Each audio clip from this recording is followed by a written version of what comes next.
Okay, here we go. This choice is absolutely revolting. Nothing. Never mind. To hell with it. Doesn't matter. I'm just doing this for the exact same reason I brought a man home before and the one before that. I didn't care about any of them. They were all nothing. Less than nothing. We part for air, and he all but rips my belt off without even bothering to take off his own jacket. We somehow make it safely onto my bed, and I don't even feel it as he pins me down. Oh god. Bleach. I need eye bleach. Oh my god. This isn't about pleasure. It is about punishment. There's nothing gentle about the kiss between us. It's all tongue and teeth and Roman hands. There's no passion, only a need. I don't know about him, but I'm not doing this to feel good. I'm not some nymphomaniac who gets wet at the thought of bringing random strangers to my place for a lay. It's ridiculous how, under the professional facade I like to put up, I do these sordid things. If any of my clients can see the Marianne McCollaugh now, all boozed up and having rough sex with some bloke from the bar, well, that's none of their fucking business, really. But still, everything after a drunken blur. Everything after is a drunken blur. Not that there's much to remember in the first place. These one-night stands were always the same, empty, meaningless sex. Flesh coming together, smelling of booze and sweat. Mother of God, pray for us sinners. I'm too busy trying to remember her hands touching and during it all. I'm trying to remember her lips that kissed me. But how can I remember something that never happened? When all is said and done, all he has to say is... You were saying something while we were at it. What were you mumbling? It was a prayer. Like, oh God, fuck me? I like it. Of course you do. No, it was a real prayer. A prayer for forgiveness. Because as I lie down on my bed while he gets up to leave, I can feel my sins crawling on my back like spiders, filling me with their venom. I feel an itch that made me want to scratch my skin until it bleeds, while my heart pounds in my ears. Can't even register what whiskey says when he whispers his goodbye. Thanks for the good time, Marianne. How does he know her name? The mornings are after are always the loneliness. Although that, I can simply brush off. I've already gone through several years of my life with only the fleeting company of others. Always nothing permanent. After her, there never was. I lived through this. The regret, though, is the one that stays and weighs. There's no time for self-pity. I have a job to get ready for. There's a lot more empty chairs than there are actual people working at their desks. It reminds me far too much of my last day at Porter's Golf projects during the massive layoffs due to the Irish economy crisis. But it isn't just that, though. Everything is as quiet as a grave. It's as if these people are merely ghosts. Speaking of ghosts, Santos comes in through the door looking as if she's just seen one. She looks at me wide-eyed, like a deer caught in the headlights, ready to bolt at any moment. I'd point it out. I want to inquire. But that would be unprofessional. Really, it's none of my business. I presume that Miss Cooper told you why I'm here, Miss Santos? Huh? Oh, yeah. Sorry, I just got back from lunch, But it won't take too long. Don't worry. Of course it won't. This whole project has established itself to be a matter done in haste. I do hope it doesn't mean that people are being careless in their duties. She flinches and looks like she doesn't quite know how to respond to that. Thankfully, instead of opening her mouth, she leads the way towards her station and goes to fetch the floor plans. Won't take too long, she says, but it does take a bit. Time spent to compose herself, most likely. We usually just email these things. I prefer the real thing. Not that you would know. You probably have your nose stuck in front of a smartphone while you're not working, and even then you should be working, playing those mindless addictive games. Definitely wish Chris would stop playing that Batcat thingy during work hours too. I know what you mean. Digital painting is nice, but nothing beats the smell of real paint. Not that I go and smell paint like a crazy person, but, the real thing is different. Wait, what? Yes, nothing is quite like the real thing. Checking out the floor plans, I see that I'll have a lot of going for me. I don't have time for this. I don't have time for this. Just spit it out. An air of uncertainty hangs over the girl, although she tries her best not to let it show. She really is too young, too uncertain for what she does. Well, you see, the coffee, it's getting cold and, that's not good. I doubt that's what she actually wants to say. Is that all? May I get back to work without being interrupted? Sure, I'll leave you alone. And if you need me, I'll be just look for me somewhere. It's not like that's going to be hard. What a bitch. What did you say? I didn't say anything. Strange air settles in the room as we stare at each other, mirroring the same confused expressions. I'm quite sure I heard her say something. Or is that something outside? Unlikely. So when she slightly lifts her head at me in question, I can only look away flustered. It's an awkward affair, and I choose to hightail out of the realty office as quick as I can. Though I'm unable to keep myself professional at all times does not mean I like it. And seeing that most of the day is already gone by before I realize it, I choose to head back to my flat instead, despite it being a Saturday. We will continue waiting this time. I've no business with it. These rich people usually value their privacy above all else, after all. Unless, of course, they're posting some pictures on social media bragging about what good people they are by allowing themselves to be interviewed for some magazine. Then again, the whole reason I'm in this mess is because I don't give two shits about what goes on with people like them. And I'm not going to get caught snooping about and being accused of some imagined wrongdoing. I'm not going to be some busybody detective wannabe and run off to investigate whatever that was. It's probably just something mundane anyway, like a lamp falling over. I'm going to sit here and wait for Mrs. Wright, with my tea, in complete silence. Could I at least put the telly on? I don't really expect him to answer. If he hadn't heard the crash, I doubt he would have heard me. As long as you don't watch some silly soap opera, the LBC News would be fine. The William Walker show is on too if you prefer that. Not that I watch it, but my husband does. The remote is under the coffee table. Oh, sure. Maybe I'll be lucky and catch the doc on. I heard they're having reruns of the classics and I want to see the second meet sixth in Spain. If not, just the news then. Thank you. I'll let you get on with your cooking now. Did he just ignore the crash a while ago then? Whatever. Fetching the remote, I turned the TV on in the hopes of filling the silence. Trying to anyway, because the thing won't turn on. And doesn't that make the silence more awkward or what? I know I might not be the best with tech, but I'm sure I can work a simple television remote. The batteries must be dead. Oh boy. What? There's blood everywhere. Help me, it says in red. Look at my own hands and find them clean, yet I can see my grisly reflection gaping back at me. And though there's nothing staining my skin, I can feel the sticky and warm feeling of blood dripping down my cheeks. I should be worried. Instead, I feel my attention drawn towards her. Her beautiful blonde hair, her soft lips with skin so fair and swaying hips.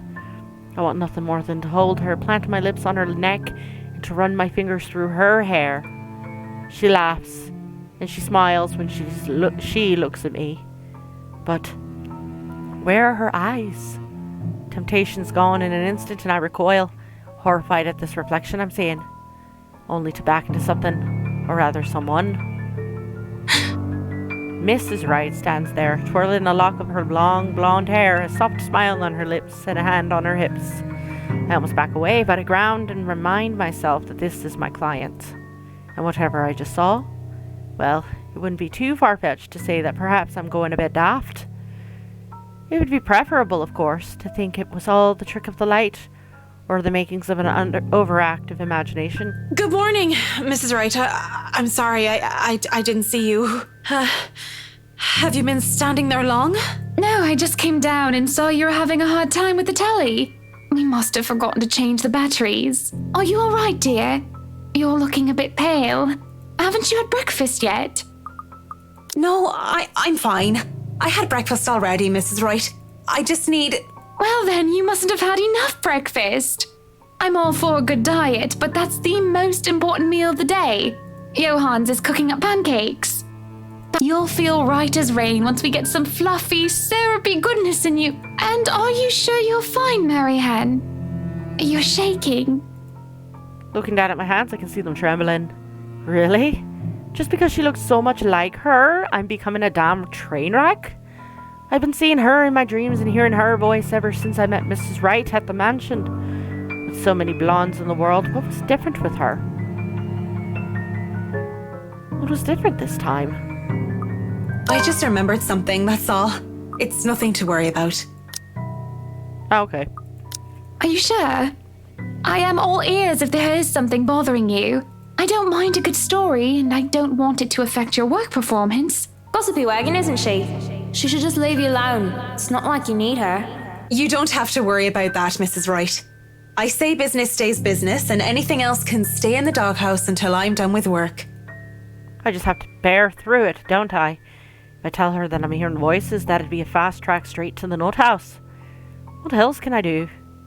Saint Dimphna, help me lest I become like her father Damon, insane at the thought of a lost love and mad in the pursuit of another. Shall we talk about your work then? If you'd like.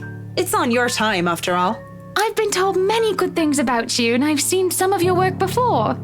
Others speak very highly of your work etiquette, yet I've never heard of you before. Not even a whisper of the McCollaugh name. Well, I've only been in Luxbourne for 4 years. Tried to make it big in London for nearly 3 years before, and I've only been working these high-quality projects for the past year. Stick straight to the point. It's best to be brief when talking to clients after all. Keep it clean cut as much as possible. Yet at the same time I have to make it engaging so it doesn't look like I don't want to talk to them. I imagine it hasn't been easy. I can't see why you've moved from London to Luxbourne, though. Job vacancies were fewer at the time, and I had a lot of competition in London. Let's not even talk about the living costs there. But I'm glad I moved here, even if it hadn't been smooth sailing. If I had it easy, I probably wouldn't be working projects like these. Why even bother explaining to her? She won't understand. She's practically born with a silver spoon in her mouth. The woman could probably snap her fingers and have servants attending to her beck and call. She does look the part of a spoiled heiress, doesn't she? It'd be a relief if she was just that. Something that's different from Mrs. Wright and her. Before she can get another word in, words that may have proven me wrong or right, she looks up at the loft with a fond expression on her face.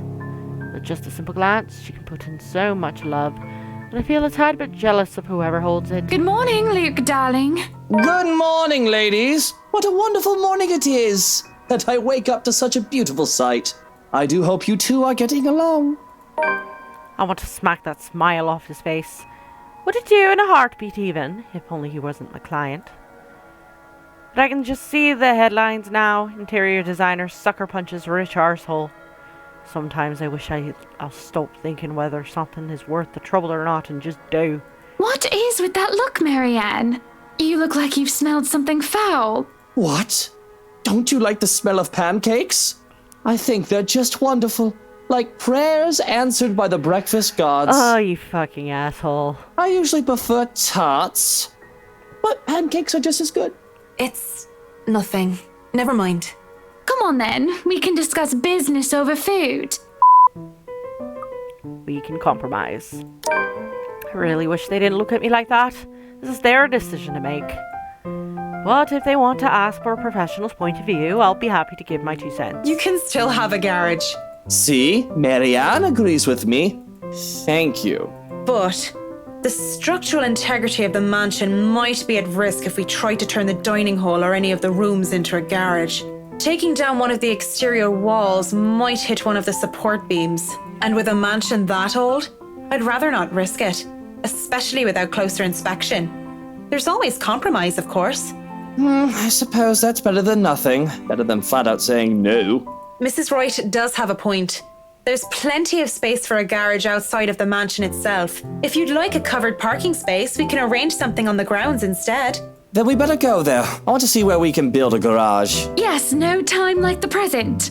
You want a thorough inspection? Might as well do it now. We actually took another look at the property yesterday, though it was brief. But I'm sure you would want to see it yourself, to spot anything we might have missed. It's not like I have much of a choice now, do I? Riding to the Ermengarde Mansion in their rice is an awkward affair. Not only am I worried about scuffing the expensive leather seats, but I'm also worried about getting in the middle of another couple spat. With the tension thick in the air, I can feel them starting at each other any time. Nobody's saying anything. Up until Mr. Wright tells his valet to turn the damn radio off. And for a moment I think that he might start. But instead he just stays quiet and so do the rest of us. In the end, the insufferable silence stays. We will check the ground floor this time. Alright, just because there's one lone troublesome client shouldn't mean I'll let him get in the way of my work. The parlor is my first destination.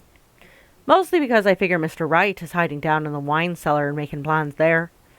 I'm going to bump into him sooner or later, but I'd rather make it later. Much, much later. The place, upon closer inspection, is in good shape. I don't doubt this place is gone with the most care, considering it would be one of the first rooms visitors would see during the open house. There's a stain on the carpet, most likely by one of the guests at the time, but it isn't anything a good cleaning can't get rid of. Next is the music room, or at least that's the plan. Locked? Oh, come on now. I rattled the doorknob again, harder this time, to double check, and even give it a good budge to see if it isn't the problem with the door itself. But no, definitely locked. That is weird, considering the rest of the rooms aren't. Could just be this one, though. And I can try the other door through the ballroom if I really want to get in. And that's when I hear it. Sound of a piano, though it just plays one note over and over again. Makes the hairs on the back of my neck stand, and I back away from the door. Though it wasn't exactly the superstitious sort. What am I going to do? The door's locked. The room is locked. I can just go back to it later.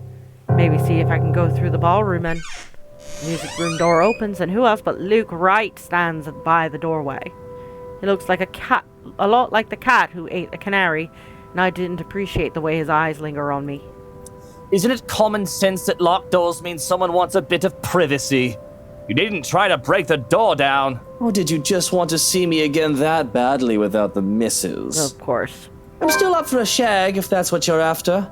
Pretty sure the wine cellar is soundproof if you fancy a snog and a poke. I'm here on business, Mr. Wright. Nothing more, nothing less. Now, if you can let me pass, I need to inspect the music room as well. I'm not looking for trouble, but trouble always seems to find me anyway. He leans against the door frame, crosses his arms, and plasters a huge grin on his face. The way he looks at me promises nothing good. But really, how big of a scumbag can one person be? Oh, sure, you're some fancy interior designer. But mix in some booze and you really loosen up, don't you? Working woman by day, working girl by night. Wow. Knowing what I know about you, dude, that's a really low blow, and your mother would not be happy. I'm not.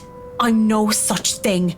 Don't you fucking dare continue down that line of thought. I'm not what you suggest I am. I am not some whore you can just leer at and proposition. If anybody here is morally reprehensible, it's you cheating on your wife. And if you don't stop this harassment, I'll... Tell the wife? Good luck with that. You're terribly confident for a lecherous cheat. Do you honestly think you're the first woman that threatens to go running to her claiming something or another about me? You think you're some special snowflake and that you're the first woman that I've slept with? My hands shake. I have to remind myself that I would get nothing out of hitting him. Nothing but satisfaction, at least. Tell her. But who will she believe? Her darling husband? Or the hired help? Oh, Buttercup, she's probably trying to make us pay up or she'll create a scandal. Stay quiet, you can go on with your life with no trouble. And if I talk? Even if your wife doesn't believe me, I can get people talking. What then? Oh, people gossip all the time. It's hardly anything new. But still, if you talk, I will ruin you. The way he says it, promises it, makes my blood run cold. Now, why don't you run along and do whatever silly job you have to do? I'll just be here in the music room if you change your mind about a shag. Fucking asshole. Scum of the earth he is. How could you just let him talk to you like that? Okay, so forget about going into the music room then. That's fine. He'll have to go out there sooner or later. In the meantime, I can go around and check the rest of the house. All my worries fade when I step into the ballroom. And, well, the whole place is just grand, isn't it? I can see why the Wrights made sure nobody else would take this place from them. Anyone who has it will certainly be the belle of the ball. It's pretty much one great big status symbol. I don't think I can do much of a thorough inspection in this room, so I note it down for later. Moving on to the kitchens, I check the ventilation and the general fire safety of the kitchen. This bit's important for a place this size. I would, of course, suggest bringing an actual fire safety inspector over for a more detailed inspection. Wouldn't do to see such beautiful architecture go up in flames, after all. Epic foreshadowing is epic. I take measurements of the countertops and cabinets, note down what type of wood they use. They wanted some of these recreated to hide modern appliances. There's a loose floorboard in the farthest corner and some of the others had scratches, but everything else seems to be in decent shape. My concentration is broken when someone knocks. You can come in. Door's not locked. I wait, expecting Mrs. Wright or her butler to come in, but nobody entered. Instead, there's that knocking again. It's louder, more urgent this time, and I'm pretty sure I didn't lock the thing. All right. I'm coming. Just hold on. When I move to open the door, though, I realize something. The knocking isn't coming from the door, but from somewhere else. The trap door? I pause for a second, waiting. But the knocking has not ceased. Soon enough, it becomes desperate. The dull thuds from before switch into what seem to be scratching. Desperate and insistent at once, as if grasping for respite. Is somebody stuck down there? Jack! Where did that come from? How did it even get down there? What put the heart across? That put the heart across way in me, and it did. I love cats, but they've no business giving people a fright. For a second there, all those ghastly rumors about this place had come flooding back. Now peering into the darkness of the open trapdoor gets me thinking. And it gets me curious. Seriously though, I really should make sure there aren't any more surprises from down under. I don't think the Wrights would appreciate it if we found a litter of kittens making a house in the wine cellar. Mr. Wright seems the type to skin a cat if any of his precious wines were to be contaminated. I'm done with the kitchens anyway. Going down a flight of stairs while wearing high heels is always a bad idea. Descended into the dark underground only made it worse, but I managed anyhow without any major slip-ups. These stairs need work, that's for sure. Surprisingly, the wine cellar's in good condition. No water damage from last year's flooding, and apart from the dust and cobwebs that have accumulated, the place will likely hold for several more years. Racks and barrels line the walls, making the spacious room look smaller than it is. I'm no expert, but it looks good enough for immediate use without any further additions. Bloody whiskey will be having a field day. Think so anyway, until I feel something crunch beneath my feet. Whatever 2 bottles were left behind here are now nothing but glass under my heel. The cat's fault, I'd wager. And it made a downright mess, with red slick pooling from the remnants of a good drink. There's a lot of the stuff for it to have just been a few bottles, though. A whole trail of it flows from the end of the room, and I follow, fully expecting a leaking barrel for a hole upturned crack. Instead, it just keeps on going, and it stops in a large puddle at the very back wall. What a waste of wine. Why is it so sticky, though? Ugh. It's thick, too. Nothing like wine. Of course, it could just be mold. Maybe it's not wine. Go on, touch it. I dare ya. Despite it all, I find myself answering, because it's her voice. Amy Lorraine. Lovely Amy. Pretty Amy. I can imagine her standing there with me, laughing and pestering me as I did my work in the way only friends can. She was my friend, and the only one I had at St. Sampson's. I was a scholar. The charity case, in a school for privileged and prestigious young girls. They all looked down on me, if they cared to look at me or acknowledge my presence at all. All except her. Sometimes I wish for the good old days when we were friends. Now she's nothing but a ghost, though I try so hard to get over her. I really, really do. What am I, 5 years old? Oh, damn it, it's stuck under my shoe. I double dare you. Hell, I double dog dare you. Don't be such a scaredy cat. It's probably wine. What else could it be? Blood? Don't be ridiculous. Why would there be blood down here? If I was the joking sort, I would have said it might be the reason why the previous owner sold the place. Maybe the ghost stories are actually true, and they wanted to get away from the walls that dripped of ectoplasmic goo, or whatever other ghouls haunted about. Doubt it. Hardly believe in any of that voodoo nonsense as it is. But as I stare at the mess at my feet, probably looking like a fool while I'm at it, I notice something strange. It isn't visible unless one is really paying attention, but I can see the red gunk seeping through the crack in the wall. What's this then? I worry about the structural damage and damage to the foundation. I worry about the wine cellar, as the wrong conditions can lead to the deterioration of its contents if temperatures and humidity are not controlled. Up until I see how clean cut the crack is. Runs along the edge of the wall, vertically along it, where a door would be. Pressing my hand against the wall lends credence to the idea as I try to feel where it would give. Ooh, could it be an adventure then? A secret passage? There must be a hidden switch somewhere. Go look! This is the most interesting thing you've done by far. If there's a hidden room here, that would certainly explain the discrepancy in the mansion's floor plans. Wouldn't it be too far-fetched to think that there could be hidden rooms and passageways all over the house if we're to follow that logic. And boy, isn't that exciting. This feels like something straight out of a game. Suddenly she touches my arm and I flinch away in shock. That shouldn't be possible. I understand auditory hallucinations, maybe even visual hallucinations, but that was... You look surprised. What's wrong? You? That's not possible. You're... dead. Aren't you happy to see a dear old friend, though?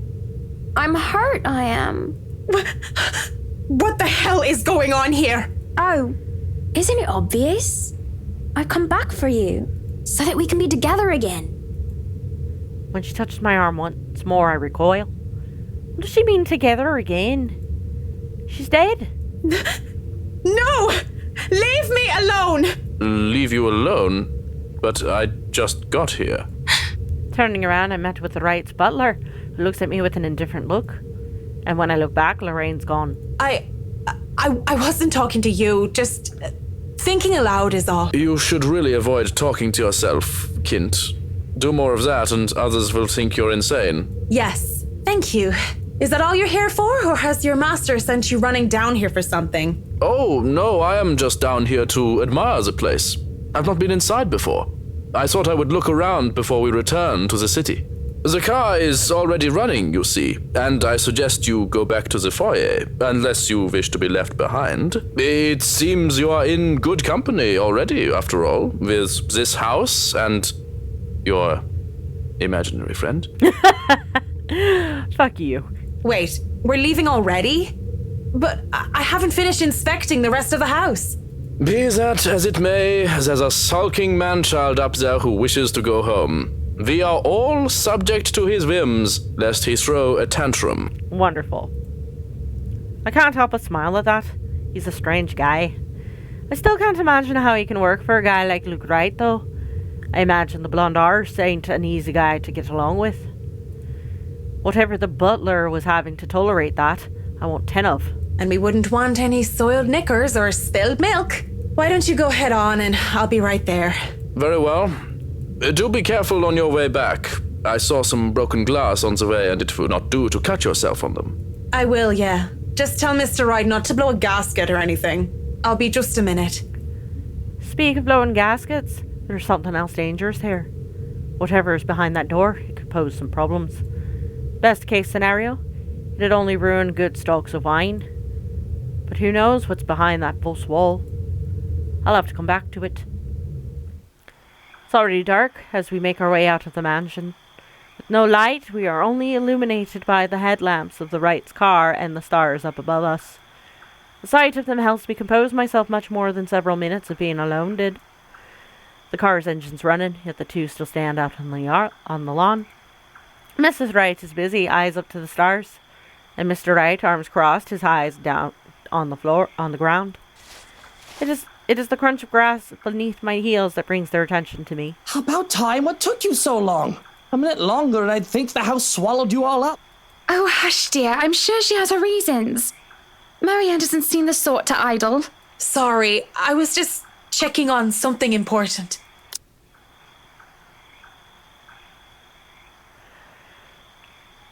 I glanced back towards the mansion, knowing what I had seen there. That curious thing in the wine cellar, which is stuff I'd only read about from the fucking horror movies. And her. I should feel the slightest bit hesitant. I was lucky. I've seen enough films to know what happens when a promiscuous woman enters a haunted house. This is my chance to turn it down. Make excuses, say that I'm not up to the task, that I need to take care of my old sick father. Just pay the fine, which is probably outrageous for a contract like this, and let it go. I should turn it down. But for some obstinate reason I can't. In the same manner I can't let go of her, of the regret that has swallowed me since that day. Much as I hate to admit it, even to myself, seeing her again, the mischievous glint in her eye, the loose tendril of her hair curled around her forehead, it's something I've terribly missed. And now that it's there, almost within arm's reach, my father would tell me, sometimes you just simply have to go through with it, consequences be damned. The movers bring down the mirror one step at a time, no matter how much the man tells them to hurry. An unsettling feeling grows in my stomach as I see our reflection in the bloody thing. That's the mirror from a dream. As soon as they go into the kitchen, I realize I'm holding my breath. I let out a sigh of relief when I think nobody's looking and go back to the task at hand. It'll be a terribly busy day, and there's no need for me to even think of anything else. Talk with the foreman, fill him in on which room was which. Seems I'm doomed to not only get any significant work done without being interrupted when it comes to these particular clients, however. Marianne, dear, have you had breakfast yet? Well, I do believe it would be considered brunch at this hour. Oh yes, Mrs. Wright, You must join me. Johans has already been breaking in the kitchen, as they say. I do not see the others settling down for a meal anytime soon. Someone might as well enjoy the food while it's hot, and that someone might as well be us. I should say no. I really must say no. The way she smiles at me makes it difficult to do so. Look at how ridiculous I'm being, acting like a silly, nervous schoolgirl with a crush. It's just brunch, and who am I to say no to a client? It would be impolite to do so. It's not like I'm going to agree because of anything other than propriety. I'm not agreeing just because she batted her pretty eyelashes at me. if you insist. Really isn't any of those. But it's something about her eyes, rather. She looks like she needs a good talk. A friend. And although I'm not supposed to be chummy with my clients, there's no harm in pretending, right? Of course, I've been wrong on so many occasions before. Maybe there is plenty of harm pretending that I care. Because pretending I care might lead to actually caring. Being alone in the same room as the missus leaves me reeling, as I find myself paying too much attention to her. Seems so borderline unhealthy. How much I'm getting obsessed, even if it's just by looking. And it's the little insignificant things I've noticed, like the way she plays with her hair and how she smooths down her dress. Up, higher, come on now. Whiskey's annoying voice in the other room helps pull me back to the ground. I'm just looking, aren't I? I know that someone like her wouldn't even look at someone like me. Still, there's some time to turn around this bad decision. I'd really like to thank you for inviting me to breakfast, Mrs. Wright, but I already ate, so I should really go back to work. Nonsense! You arrived so early, you must not have gotten a proper meal. Sit. I'd situate us in the dining hall, but it is a mess right now. Her concern is sweet, as is her smile. But I'm really not here for idle chit-chat, something I keep forgetting. We're both distracted when the food arrives, and it's enough for me to stay at least until the meal's over. No more, no less, just to be polite. Thankfully, the conversation steers into a topic I'm comfortable with. Work. This goes on for a bit, and I can't be more relieved. Most people don't understand calling me a workaholic, but I choose to work in a field I'm enthusiastic about. So what if my career is also my hobby? But no, really, how have you liked it so far? Oh, it has been wonderful, believe me. Everything is going smoothly too. It has been a long time since I've worked on something on this grand a scale. Nowadays, everyone is about condos and flats, living in the city where every room is an identical box. Believe me, this is very refreshing. We lived in a condo before this, Marianne. I didn't mean any insult. It's fine, sweetie. Look at you, all frazzled. I was just pulling your leg. Luke wanted that penthouse when we got married, and you can thank him for purchasing this place as well. Wait, doesn't she own the house? I'm pretty sure. I've no business with it. Though, it's theirs to hash out. But apparently the momentary confusion had been visible on my face. Don't be fooled. I'm just the treasury. I wouldn't be able to make a purchase this grand without his seal of approval. I see. That's it. That's all you have to say. Yes. What else is there to it? What else is there to it? Without warning, this night's friendly chat devolved into something horrible. Something sad. But I really don't know what to say, Mrs. Wright. We were talking of no topic in particular, and... Luke. We were talking about Luke. About him not eating breakfast with you? About him treating me as if I were some treasury. Despite my general dislike of the upper class, I'd sometimes feel pity for them. They may have all the money in the world with material things aren't a problem. They don't even see what they've become, where they've ended up, or what they've done most of the time. They're shut in by their own trap, forced to play along with society's expectations, and do anything to stay where they are and to keep what they have. A world where even people feel or are treated like they are mere possessions. When someone is at the top, the only way for them to go is down. I've worked with many Hannahs and Lukes and Whiskies, but I've never been one of them. I don't pretend to understand their words. I don't pretend to understand their world any deeper than that. I merely know what I've witnessed before. I will never pretend that I fully understand what they're going through. You know, I can make life very difficult for you if you speak a word of this. I won't speak a word, Mrs. Wright. But I understand a threat when I hear one. Won't you? How would I know? What guarantee do I have? Though I work for them, that doesn't mean I belong to them. I'm not the sort who gives my mind, body and soul till they get rich. Only my hard work would be equivalent to that. And I sure as well be damned if I just bow down to intimidation tactics of spoiled princesses. Fortunately for her, I'm on duty. It's in the contract. She doesn't look tense, and I hope that the same can be said of me. But the tension's so thick and palpable in the air, it's only a matter of time before one of us wavers. The door to the parlour opens, cutting through the silence in the air like a knife. Madam, the photographer from Luxury Living is here. Even then, we're both rooted to the spot. Until she gives in first and looks away with a huff. If you dare tell anyone about what you just heard, well, I'll make sure you regret it, Annie darling. Now, if you can excuse me. I remain stoic even as she leaves, before making an exit myself soon after. Soon enough, I find myself drawn to the kitchen where the Wright butler has returned to. He's already claimed the space and telling movers to back off, and none dare to question his proclamation either. My kitchen. No kinder allowed. Little men running around with knives especially. We do not want any accidents to happen now, do we? Good? Good. I mean, it is a knife-wielding German standing there. I don't think anybody would be insane enough to refuse his request. I hope I meet the age restriction, or at least the height restriction, because I'm asking to be let in here. You are allowed inside, McCollaugh, but not the little ones. Shaking my head and a roll of my eyes is all I give him. It's not like I'm going to be of any trouble to him. I just need to look around, get my bearings. The breakfast had been distraction enough. I don't even want to think about what we've just talked about.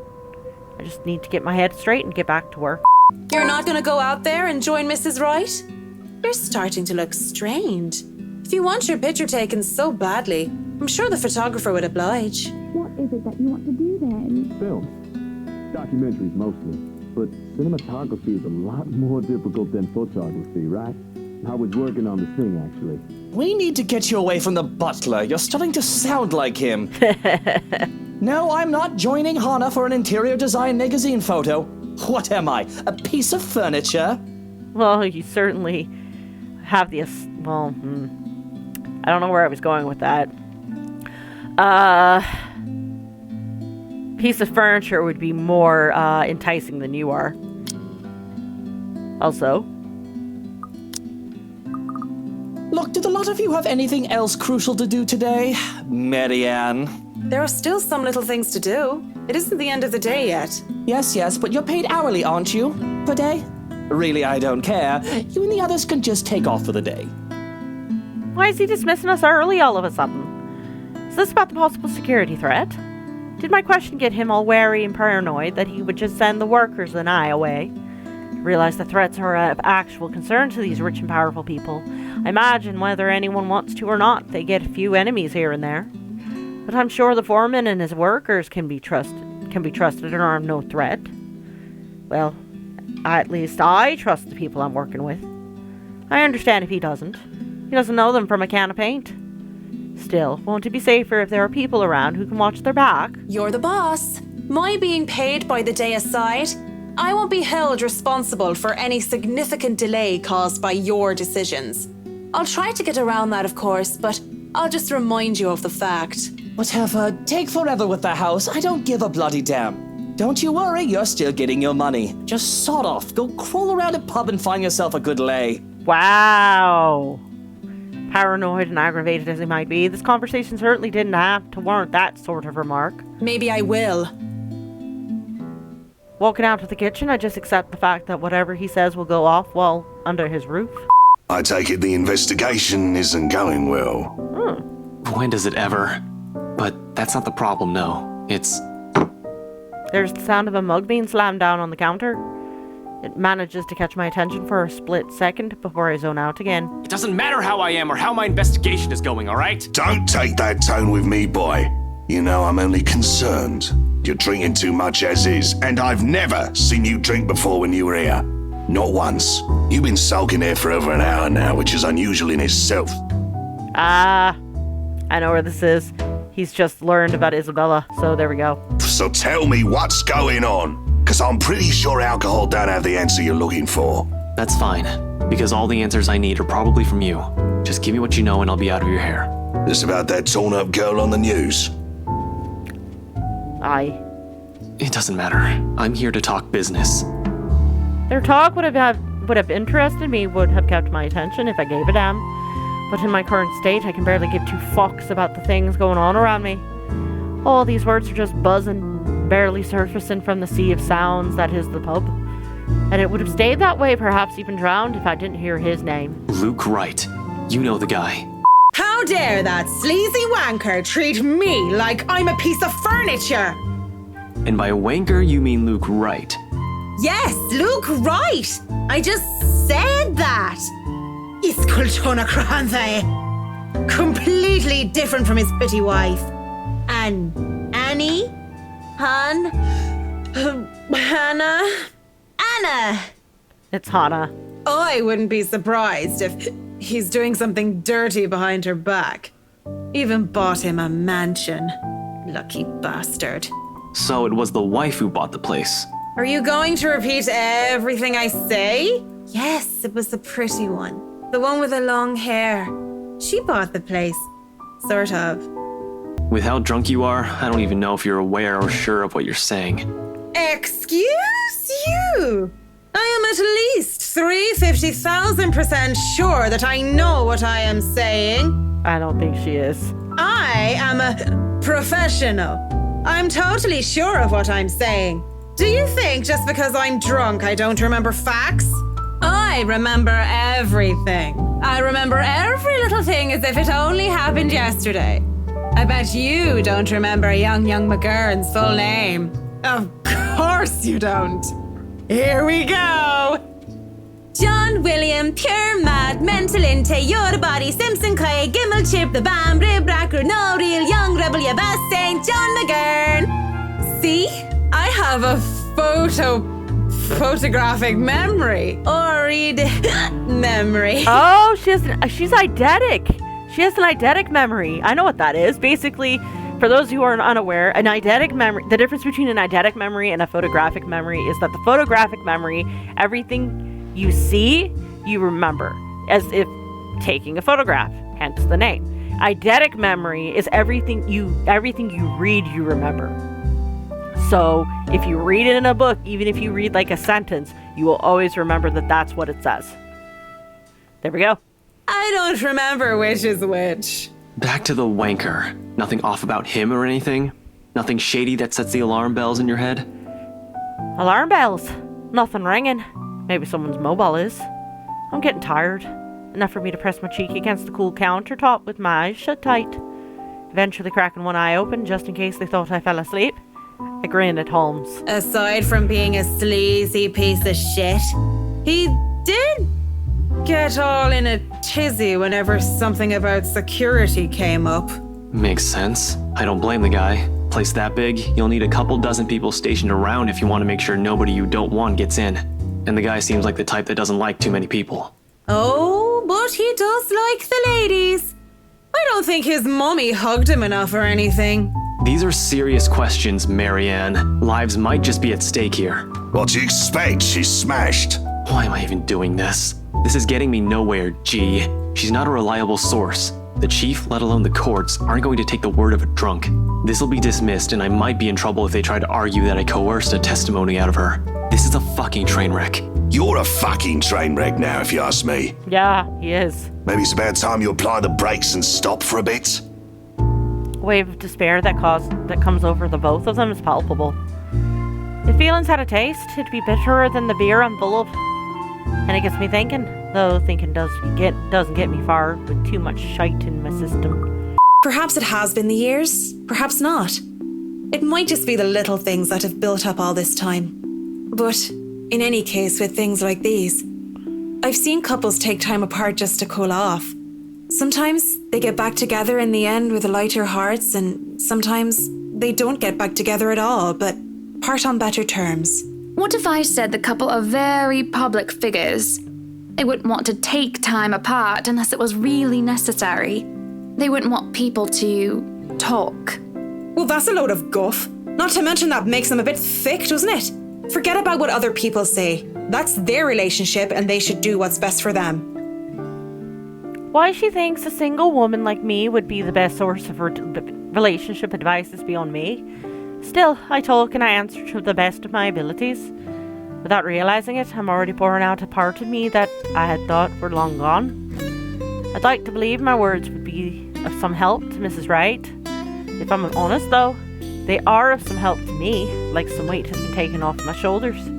Lorraine. I really should handle what's left of the work. You won't be attending the party? Oh, you really must, Marianne. The weight of what already happened to her hasn't left me yet, did it? Maybe. I'll try to stay and chat. Maybe grab a few bites and a drink, but I can't be around for the entirety of the event. My apologies. Busy, busy, busy. You must stay a while. I'd love for you to meet some of my friends, and they're ever so excited to meet you. You need to say hello to the Lees, at least. If it wasn't for them, I'd never even heard of you. Maybe it's about time I changed that. We'll see. So, if I can be excused? Certainly. You'll have to excuse me as well. I must attend to the party before any early birds arrive. Please. I just lost something the last time I was down there. It's really important. 15 minutes. 9. 10 minutes. Any longer and I'll pull you out of there myself. The bratwurst will be furious if he thinks anyone is touching his precious wine without his permission. Thank you. This seriously means a lot. He steps aside begrudgingly. At this point, it looks like there's no turning back. The cellar greets me ominously as I descend. The space feels smaller, with a lot more bottles lining the walls compared to before, and knowing what might be waiting for me here makes things worse. I almost hope, in a morbid and twisted sense, that Lorraine would just be standing there waiting for me. It would be just like her to joke about inappropriate meeting in dark, secluded areas. But just like the broken bottle of wine that was spilled on the ground before, no trace of her can be found. Lorraine! Where are you, Lorraine? I miss you, you know? Only silence replies. Funny that when you want to find something, that's the time when you can't. The thought that I wouldn't be able to see Lorraine one last time fills me with such despair. Sure, it was crazy to come here willingly in the first place, but all I'm really looking for is closure. And if I can't see her, the least I can do is offer her a prayer. On the verge of tears, I kneel in the middle of the dark, dank wine cellar and put my hands together in a prayer. May God grant her eternal rest and... That's when her laughter fills the air. It rings along the walls until it echoes in my head. And like a siren song, it draws me in before it comes to a stop upon reaching a dead end. Ooh, could it be an adventure then? A secret passage? There must be a hidden switch somewhere. Go look! This is the most interesting thing you've done by far. Secret entrance. Although the idea in and of itself is inane, only makes this entire endeavor even more perilous. But I need to find a way to open it. Already I'm running my hands against the wall in order to find some sort of hidden switch. Didn't give when I tried to push it open before, and I doubt that would have changed anytime soon. But if there's a door, there's always a way to open it. Hopefully without the need to break it down. A shame I can't roll for perception checks in real life. Right? It's such a silly thing to say out loud, though there's no amusement on my face. And I do check, glancing at the mirror from the study. Though a sanity check would be more fitting right now, wouldn't it? I mean, how long have I been down here, searching for the switch of a hidden door? In order to go find a dead girl, no less. It isn't only unreasonable, it's insane. At this point, they'll find me clawing at the walls, using my nails to try and see if there are any grooves or catches I might have missed. I'm surprised I haven't gone past the 10 minutes that was given me, and that I'm not being hauled out of here. Don't want to bank on the chance that I have more time, although I know it's... Ugh, I really shouldn't let these kinds of things bother me too much right now. If I don't continue looking, there's no point in me being down here. Dirt and rocks stick underneath my fingernails in my search, but there! A section of the wall, about the size of my palm and just as well hidden as the hollow wall is a switch, or a button rather. Face it, Tigress. You've just hit the jackpot. Spider-Man. The excitement I feel at the discovery finds me pressing it without a second thought. But when a click echoes in the cellar and the hidden door creaks open, I stop. What should I do? Ooh, I'm going to save because I'm not quite sure what to do here. I'll save right there. I'm going to say go in. And if it turns out that it's not a bad ending, we'll go back and we'll go to stay. No time like the present, eh? I have to hurry. I turn around when there's a crash. In my haste, I bumped into the mirror, making it fall to the ground and shatter into 100 pieces. And shite. I hope that isn't an original piece. I don't think my insurance will be able to cover it. I can probably find an invitation to replace it and... The door slams shut behind me and I nearly have a heart attack because of it. And when I see a much more visible lever on the side, I calm down and shake my head. On the other side of the passage, an underground tunnel that has me mystified for a mere moment until I realize what it holds. Cells closed off by heavy iron bars line the sides. A general sense of death and decay lingers heavily, though the years should have taken away most of it, if not all of the stench. Of the foul smells of humans and corpses alike being left to rot. The breeze most likely coming from the other end of the passage that goes through it, to thank for that. If the place had been enclosed like a mausoleum, I imagine the odor would be fouler than it is now. Dear Lord in St. Adelaide, bless these poor souls. I'm not going to sugarcoat it. Though the architecture of their time was magnificent, human rights wasn't exactly a big thing back then. And if the Ermengarde Mansion had a place like this hidden away, who knows what sort of heinous acts had been done down here. There's no time to dwell on it further though. Not when a A ghastly thing. A corpse of a woman leans on the wall. Her arms and limbs, almost every inch of her lithe body is peppered with wounds and rotten flesh. And it is then that the putrid smell of blood and gore hits me, making it so that I don't even question how I missed it in the first place. How long has this been here? Oh, that smell. Oh, you're a nasty one, aren't you? I flinch as the thing twitches.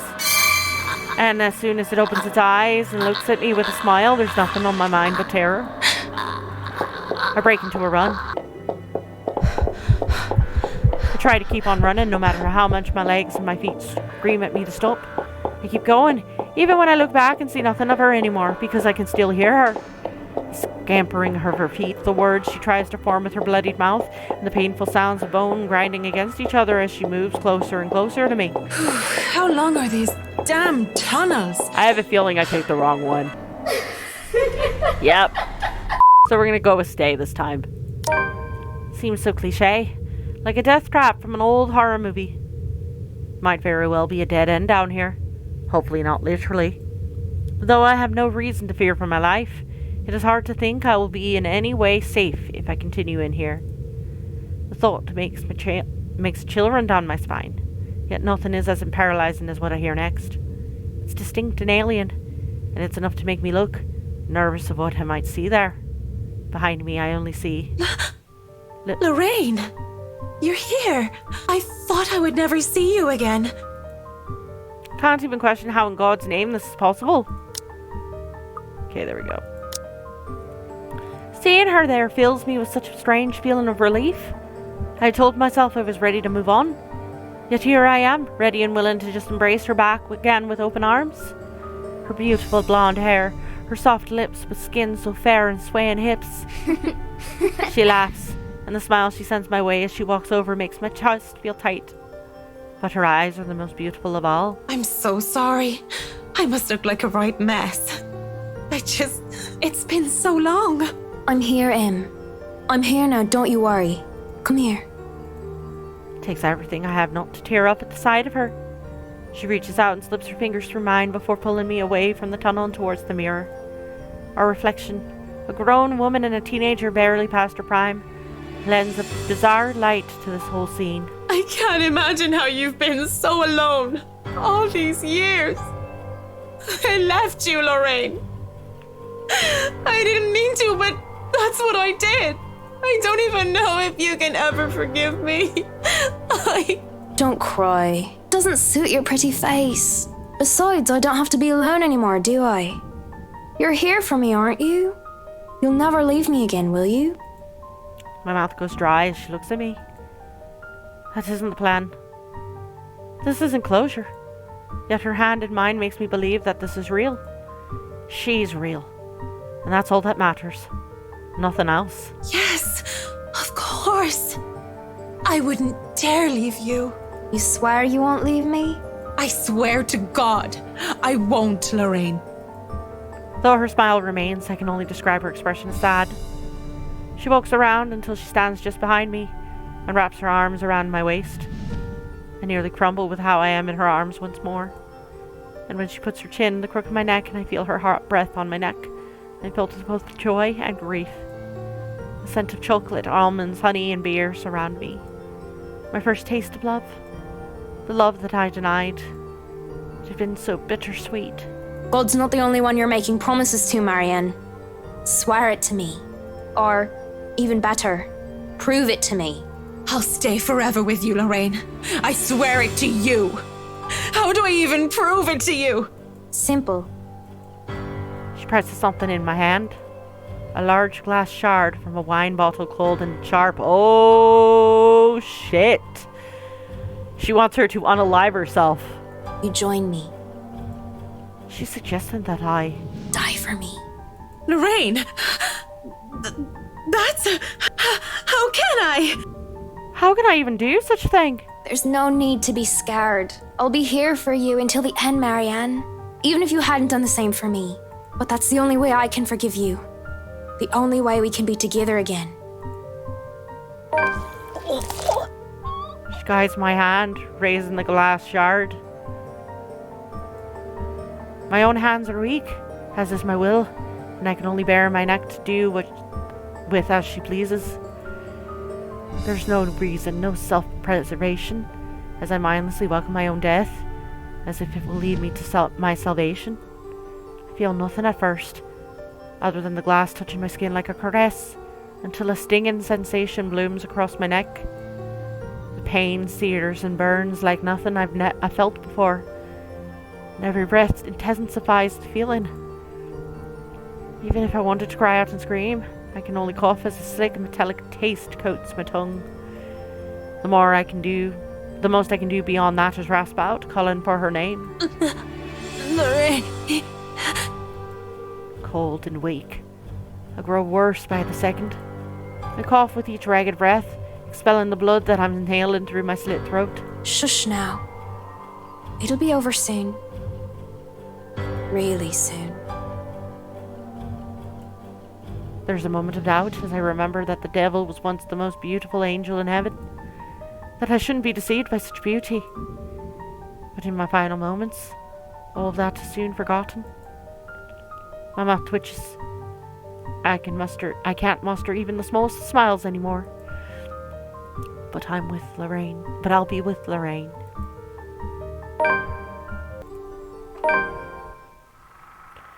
You've unlocked a memory fragment.